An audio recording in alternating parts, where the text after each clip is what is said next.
In calculus, we work with perfect, smooth curves.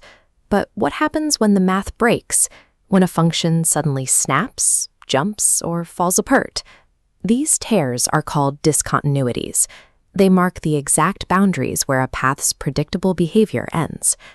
While standard calculus relies on unbroken paths to find slopes and areas, real analysis gives us the precise tools to categorize exactly how and why these pathways fail.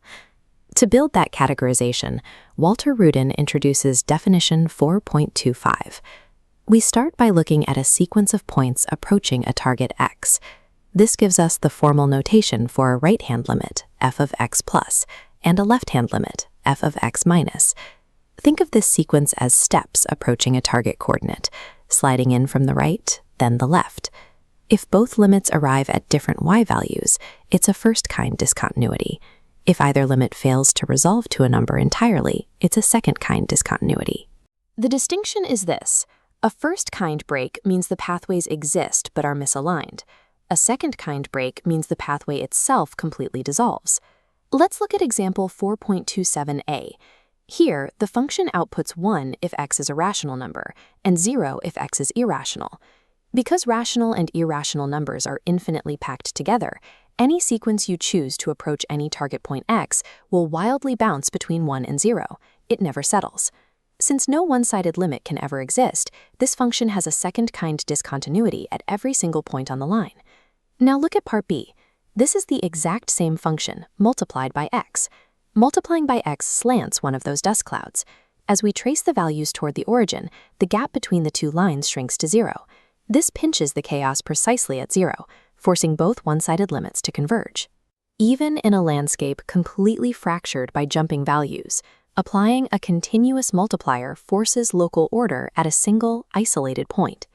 We can test this taxonomy on example C at the top of the next page, which is a standard 3-part piecewise linear function. Let's pause for a moment. Look at the graph, try to determine the left and right limits precisely at x equals 0, and classify the discontinuity using our rules. Pause for 2 seconds. Approaching 0 from the left, the limit is -2. Approaching from the right, the limit is +2. Both limits exist as finite numbers, but they don't match. That makes this a simple first-kind discontinuity. Finally, example D presents the function sine of 1 over x. What happens when a limit fails, not because of a clean break, but due to infinite oscillation? Looking at this graph, it's a common mistake to think the output value is shooting off to infinity. It isn't.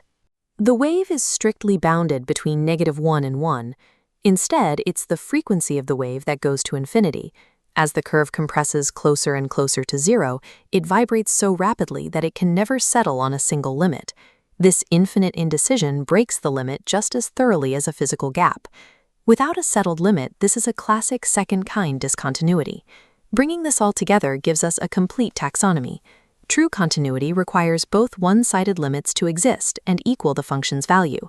A first-kind discontinuity requires the limits to exist, but they lack that equality.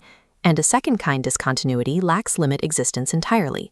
We can anchor these definitions to their visual models: the clean break of a jump, the total fragmentation of the dust clouds, and the infinite vibration of the oscillator. When visual intuition fails in higher mathematics, Rudin's rigorous definitions provide the exact framework needed to navigate broken pathways. If this breakdown helped you understand real analysis, subscribe for more step-by-step mathematical guides.